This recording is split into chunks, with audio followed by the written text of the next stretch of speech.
Hello, everybody. Really lovely to have you here again today. Thank you for all the people who've been to other of my presentations. It's a really nice, feather in my cap, stroke to my ego that you've chosen to turn up again. So I absolutely love that and appreciate it.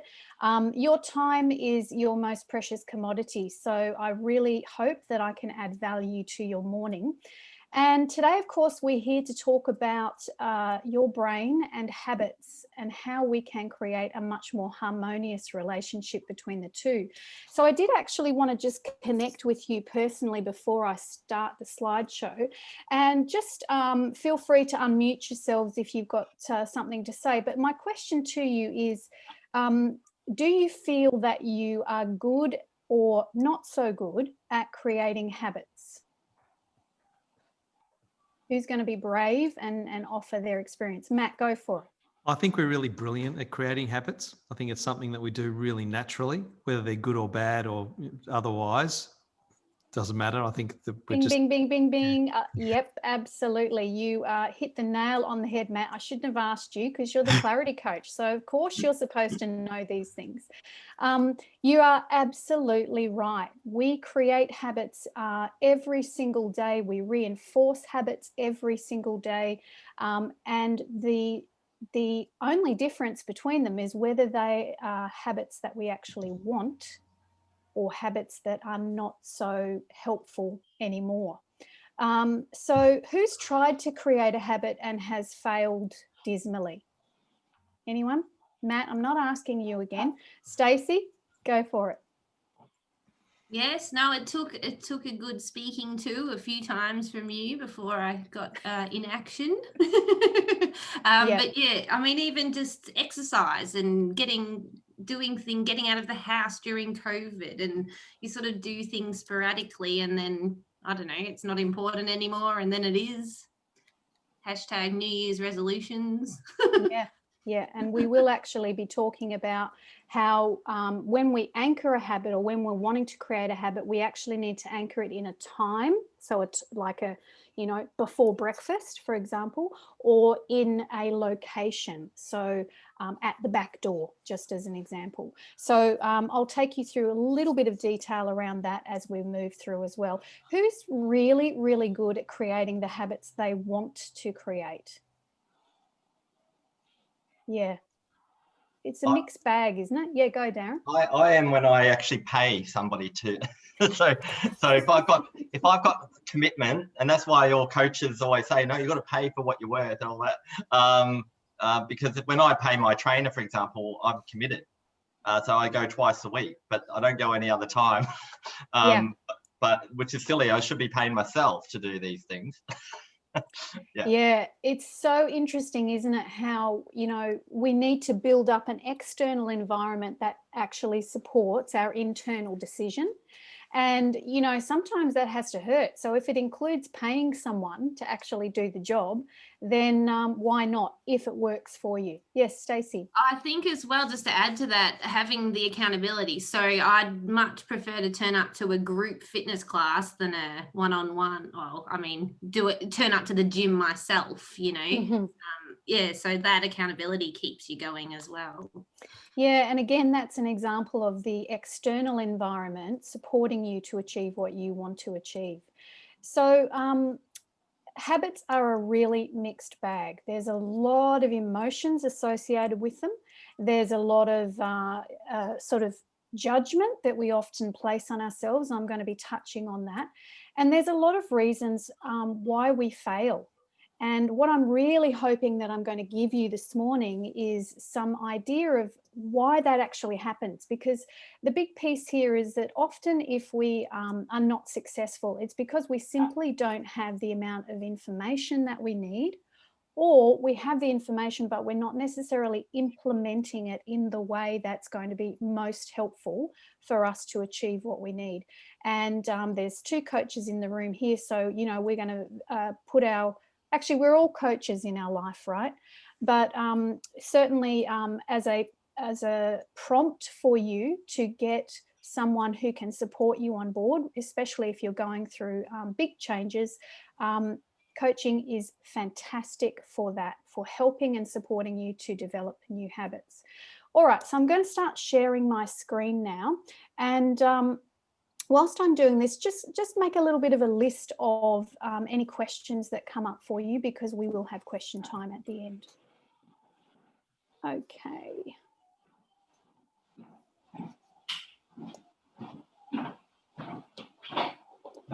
And we're playing from the start. So everybody can see that? Yeah, for anybody who's not familiar, you can move the little squares around to wherever you need to so that you've got a clear view of the screen. Okay, lovely. So just as a little bit of a formal introduction for those of you who may not know me that well, most of you do, which is lovely. My name is Linda Wilson. I am a senior habit change practitioner certified by the Habit Change Institute.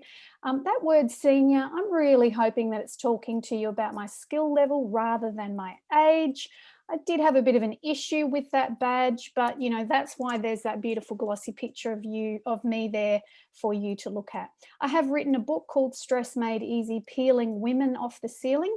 It was specifically designed for women because I felt like that's my authentic voice, but certainly the tools and techniques are just as relevant for men.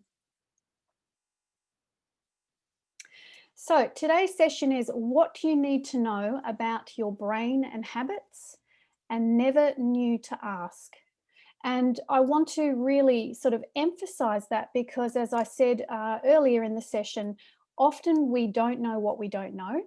And when we have new information and we have the strategies or the framework with which to implement it, you know, we can really create some incredible change in our life. So a new habit is like a new relationship. A new habit is like setting up a relationship between the you that you are now and the you that you want to become. So it's like yourself now and a future self that you're envisioning or imagining. And so it can take a little bit of figuring out to work out how the two of you, these two versions of yourself, can best fit together. And the you that you are now is bringing lots of baggage. All those times where you might have failed to actually implement or maintain a habit, you're bringing all that judgment, all that emotion with you to this new scenario. So getting to know yourself, trying to implement a new habit can be a little revealing. And these are often the times when we sort of go, oh, I'm not very good at this, or I suck at this, or, you know, I'm never going to be able to get this right. There can be a lot of judgment associated with it. We get to see, I guess, our weaknesses, and sometimes we get to see our strengths, which is really fantastic. And you may go through moments when it's painful or it takes you faster or to a place that you weren't quite ready for. And then ultimately your goal is that you, your brain and the habit have really found an equilibrium. You've found a happy place where actually your habit has become automatic. You're no longer even needing to think about it to actually get the job done. So why do we struggle, and what are the struggles that we kind of experience? A lot of what I get people saying to me is that they really, really want to change, but they actually don't know where to start. Or they make a start and they fall down. They try and they try and they try and they just don't get anywhere. And then there's that judgment piece. They keep on giving up on themselves or this molding or crafting or creating of this new version of themselves. Their motivation fails them. We often think that our motivation is actually the thing that's going to get us through. And I'm here to tell you now, if you take anything else away from this presentation this morning, motivation is not going to be enough. It is a very, very rare person who uses motivation alone and achieves their goals. It takes a great deal more than that. So as I said, sometimes we do well for a while and then it all falls apart. And, you know, today is all about understanding, why is it that this actually occurs? Why do we go through these committed, motivation is high, and then we kind of start to fall off the edge and then the whole thing drops away? You'll hear me say a lot that this is, very human, this whole concept of being heavily committed and then things just drop away. So this slide is actually set up in such a way to illustrate what the brain dislikes. There's a lot of like in your faceness about this slide. It's very disconnected. It's very bright. It's quite jarring in the way that it's received visually. There's sort of a lack of flow to what is showing on this slide. There's some, deliberate mistakes down here with my logo being hidden behind the wording. So there's a lack of continuity and congruence with what's actually presented on this slide. And that's really deliberate because I wanted to give you a visual of, some of the things that we can do wrong when we're trying to set up our habits. And one of them is this whole concept of a lack of continuity, a lack of congruence, a lack of flow, and too many things getting in the way, lots of distractions, and no clear vision for where it is that we're actually going. So what the brain dislikes is that our habits are too complex or they're emotionally incongruent. Anyone who has listened to any of my previous presentations knows that emotional congruence is something that I talk about all the time. We have to be emotionally congruent with whatever it is we're wanting to achieve in our life. Otherwise, we will be sabotaging ourselves all over the place. So habits that are too complex or are emotionally incongruent with who we are and who we want to be, our brain will dislike them. Habits that are implemented too quickly, and I'm going to show you how to break a habit down during this presentation. Habits that are so far away from who we are now that our brain will just go, no, I just can't even conceptualize of you being able to fly. And so it will just shut down that, as is even a consideration. Habits that we present all at once. Oh, I've got 10 new habits that I want you to suddenly, miraculously be able to put into your life. Habits that you have not actually explained to your brain. Now, what does that mean? That means that you have created for yourself and your brain or your mind, I use those two words interchangeably, but you have created a clear pathway of progression to the achievement of that habit. So just, if you are not a runner, for example, and suddenly you decide that a 10K run is exactly what you want to do and you want to be able to do that by tomorrow, that's one of those, way outside the norm habits, but it's also a habit that you have not explained to your brain how it's actually going to be humanly possible for you to achieve that. Also, habits that have an unexpected and heavy resource load. So what does that mean? That means that the habit that you are asking yourself to achieve requires an incredible amount of focus. It is a big step away from what you would normally do, and your brain will do everything it possibly can to conserve resources. So if you are asking to be able to suddenly implement a habit that requires a lot of your focus, a lot of your attention, and an enormous amount of motivation, you're far more likely to fall off the perch much more quickly. And the other thing that the brain dislikes is that we do not reward it. And what is a reward for the brain? It can be all kinds of things, but dopamine is its favorite little reward neurochemical. And the way that we can reward ourselves with dopamine is by doing lots of other really healthy things around our habit, including congratulating and recognizing for ourselves our successes. And each time we complete a version or the entirety of the habit, actually sitting back and saying, I am a hero, I did a really great job today, and fully acknowledging ourselves for the achievement of our habit. Our brain loves to be rewarded. So what is it then that the brain actually likes? Well, of course, it's the exact opposite of what I've just said. Habits that are simple, habits that are implemented slowly and strategically. So there is a charted course for the implementation of that habit. Habits that are just outside our normal zone. So I talked before, and I've mentioned again at the bottom of this slide, they are not going to require an enormous amount of resources, an enormous amount of concentration, focus, and motivation. They are a tiny step. The maximum recommended implementation of habits is 3. And I actually think that for some people, if you just get one habit down pat, and then either make it slightly more complex or introduce another habit that you're wanting to really master and have become automatic, then that is a safer way of doing it than having too many all at once.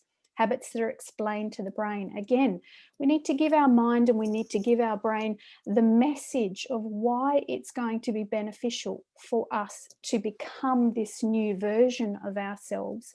What are going to be the benefits? What are going to be the rewards?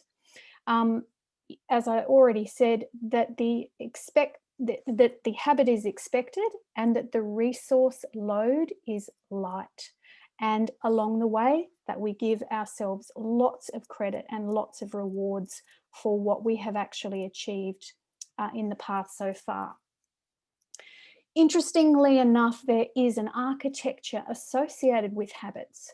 And this is a fantastic thing. And the reason it's fantastic is because if we can understand the architecture of habits, how it's actually made up, then we can identify where is it that we can actually break through, or where is it that we need to strengthen, what part of that structure and the way that it occurs in my life am I able to play around with, mess around with, so that I can actually achieve what it is I want to achieve.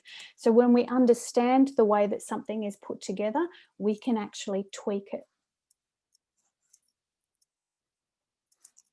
And this is what I've called the 4 flows of a habit.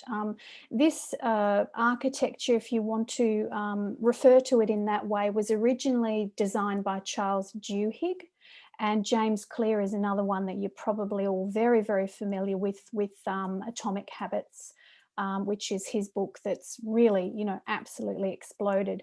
If you are looking for, an email series and looking for really to the point communication, I recommend you connect up with James Clear's emails. He does things in a very unique way, and I have a great deal of admiration for the way that he communicates very complex ideas in a very succinct and simple way. So what is this little chart here showing us? Basically, it's showing us the 4 stages or the 4 flows of a habit. The very first thing is called the cue, and the cue is the same as a trigger. So for every single habit, we have a cue or a trigger. The reason that it's important for you to know that is because it is at this exact point that we have the most influence over our habits. And the reason for that is because the cue triggers an automatic set of responses and rewards that often we are unconsciously aware of. So if we can understand where the cue or the trigger has occurred, not only can we create new habits from that point, but we can also influence existing habits so that we're interrupting either the automatic behavior that takes us down a path we don't want to go, or influence the follow through of a new habit that we do want to encourage and build. And as you can see, these 4 stages happen over a period of time. Now that period of time can be a nanosecond. Like it literally is, there's the chocolate cake, oh, it's now gone. So it can happen without your conscious awareness. And this is one of the reasons that habits are so difficult sometimes to change, because from the time that we are triggered to the resulting response and reward, we become unconscious during the rest of that process. So if you look at this as 100%, this habit as 100%, it's usually only in that very first 25% or that very first stage that we have conscious control of existing habits that we want to change. Obviously, we have more control over new habits that we're wanting to implement. So we have our cue and our trigger. Then we have what is called craving. And the craving is, what do I need to do to respond to this trigger or this cue? What is my emotional requirement to bring me back to equilibrium? Every habit exists for what used to be a very, very good reason. It may not be a good reason anymore. It may not be serving you anymore, but they have come into existence to bring us back to an emotional equilibrium. And when we go into that craving stage, a part of our emotional stability has been removed. So then we respond, and that response is to give ourselves or get or do the thing that is going to bring us back to equilibrium. I use the chocolate cake again. See the chocolate cake, want the chocolate cake, eat the chocolate cake. Oh, I feel good about having had that chocolate cake for about 5 seconds. And then we fall off the edge and go through all of the negative things that we say to ourselves after we've consumed an entire chocolate cake. So you can see there they are very sequential, and they flow into each other. And so I've done this kind of dodgy diagram here because it's extremely hard to read. But what I wanted to fundamentally show you in relation to what's happening here is I put a heavier weight on the cue. As you can see, I've kind of loaded that up at about 30%. I possibly should have made that even more. The percentages are not what I want to dwell on. What I want to dwell on is that the cue and the reward, if you call cue stage 1, craving stage 2, response stage 3, and reward stage 4, the cue and the reward are the two things that have a heavier weighting in this whole habit architecture. Because, of course, the stronger the reward, then the more powerful the cue. And those two things do run into each other. So cue, craving, response, reward, and around we go again. So there is a dependency there. And the other way that we can influence a habit, potentially not as powerful as interrupting the cue or the trigger, but we can influence the shape of the reward, or the feeling of the reward, or what the reward is. So for example, if I'm going to use chocolate cake because everybody can relate to that, or, you know, sweets.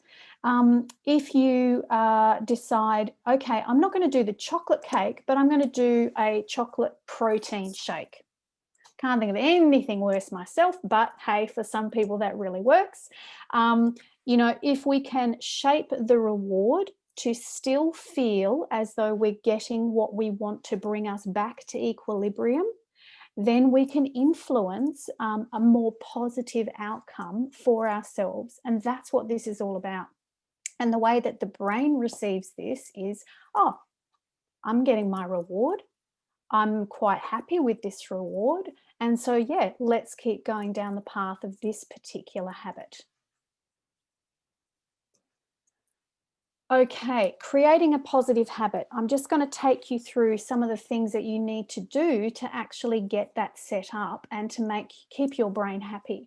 So you need to decide on the ultimate behavioral outcome. So what is it that you really want to achieve in relation to why you would even consider putting this habit in place? Spend lots of time deciding why. We all know, you know, Simon Sinek has made a career out of why, discovering your why. Why is it that you need your why? And there's a reason for that. It is incredibly important that you understand what is this habit going to actually achieve for you in the long term. So even if a habit is for a 6-month period or a 12-month period, I want you to think about for a lifetime. How can this habit be beneficial to you for a lifetime? I want to give you an example.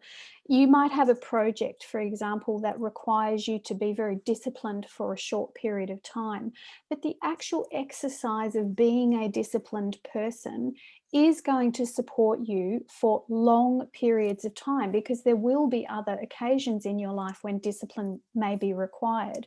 And so if we can understand the benefit through time for a long period of time, our brain holds on to that and goes, yeah, this is going to be really good for me.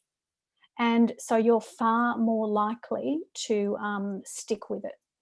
Understand the smallest component of the habit that you're wanting to implement and start there. And I've got the word sneakers next to that. Have I spelt that right? Oh, I don't know if that is. No. Okay. Thank you, spell check, Darren. He's given me a big shake of the head there. Anyway, you know what I mean. That's a phonetic spelling, guys. Okay. The reason that word is there is because Stacey will be familiar with this, because we've talked about this in the past. If you decide that you actually want to do a 5K run, and at the moment you barely getting up off the couch, you want to be setting up your environment, not only your physical environment, but your internal environment to actually succeed. And so you want things that are going to cue you towards your habit. Remember, we talked about the importance of the cue. And sneakers represent exercise. Well, to most people, they represent exercise. So to find the smallest component of the habit that you are trying to implement, sneakers in this instance would not only trigger the thought, oh, that's right, as a reminder, oh, I'm building up to go on my 5K run. So they're a visual cue, but everybody knows that putting your sneakers on, just simply putting your sneakers on, is something that you can achieve. Pop your sneakers on. You might only walk to the letterbox today, but the point is you have already achieved. And remember, I said the brain loves reward. So we need to go, I put my sneakers on today, I am building my habit, and really acknowledge ourselves for that tiny little step. The other thing about tiny little steps is they don't set off the alarm bells in our brain. Remember, our brain wants to conserve resources. That is its absolute main priority. So if you are asking it to just put your sneakers on for the next 2 weeks, and you do that consistently, and it just becomes something you do, your brain will consider that part of your normal. And your brain really loves your normal. So make sure you have everything you need to succeed. And so I'm talking again here about not only your internal environment, but also your external environment, and putting those triggers or those cues in front of you in the most prominent way that you can, so that your chances of succeeding are much higher. Understanding, what is your cue? What are you going to use? So in this instance, we're using the visual cue of the sneakers, but if you're trying to establish some other kind of habit, then establish, what is my cue? What is going to be the thing that triggers me towards achievement of my goal, so that my cue, my craving, my response, and my reward become automatic, which is ultimately what we're wanting all of our habits that we want, our desired habits, to become. And your cue can be a time in the day, a place in your house, an object like your sneakers. You get to decide, but it needs to be the thing that really will trigger you towards, it's like we're falling forward into our habit, that will trigger you to keep moving towards the success of your habit. What else can you do? I keep coming back to this concept of emotional congruence. Make sure that what you've decided you want to build as your habit is actually something you are emotionally congruent with. Really simple example. I will never run 10Ks. It's just something that I have given myself permission to never have to do. However, I can actually see myself at some stage in my life achieving a 10K swim. I'm actually quite congruent with the idea of building that as a habit in my life. So I'm not a runner, but I am a swimmer. So when you're setting up your habits, really check in with yourself. Is this, a reflection of who I am as a person when it comes back to my core? Do I believe this about myself? Because your emotional congruence is going to help to drive you towards your success. Have a single focus in mind. Remember, I said that if we introduce too much information to the brain, the alarm systems will go off and we will find ways to sabotage ourselves. So be singular in your focus. Map out an action plan. If we're talking about a 10K run or a 10K swim, and you want to do that within a 12 to 2-year period, then that's 24 months. You then break down that 24 months into the incremental steps that are actually going to not only physically be possible, but also feel congruent as you move towards your ultimate goal. Set up your environment. I've labored that one as well, internally and externally for success. And don't underestimate your internal alarm system. If you are finding that you keep sabotaging yourself, something is being alarmed, your alarms are going off in your brain, and you need to make a change. And I'll take you through what that could be. So what to do when it fails? If the whole thing keeps falling apart, what is it that you can actually do? And these are the steps. Go back to the very beginning. Have a look at, what is this habit that I've actually told myself I want? And really check in with, okay, there's something that's not quite right with the habit that I've chosen. Either I'm not emotionally congruent, which as you can see is point number 2 there, or the habit is too big. Have I actually broken that down to, maybe it's not having your sneakers at the end of the bed every day that you need. Maybe it's the habit of actually making sure that you bring your sneakers into the room so that they're actually there for you to see the next morning. So it's always about, what is a smaller step? What is a smaller step? How can I pull myself away to the micro step that's actually going to not only not alarm my brain, but have me be able to celebrate my success and achievement every single day. So number 1, go back to the beginning. Number 2, check that congruence. Number 3, know your cue. Be very, very clear about what your cue is. Number 4, keep simplifying. And number 5, pace it out. So pacing it out is all about, don't keep adding an additional step or an additional layer or an additional part of that habit in too early. What we're aiming for is that 0 alarm bells go off when you're implementing a new habit, so that you adding anything more in is not too much of a resource load for your brain. So that's sort of the end of the formal part of this presentation. We will go to questions in a moment. Certainly, if you would like to keep working with me, or if you have questions after this program that you want to ask and never knew that you could, please feel free to get in touch with me. And Darren, we can stop the recording.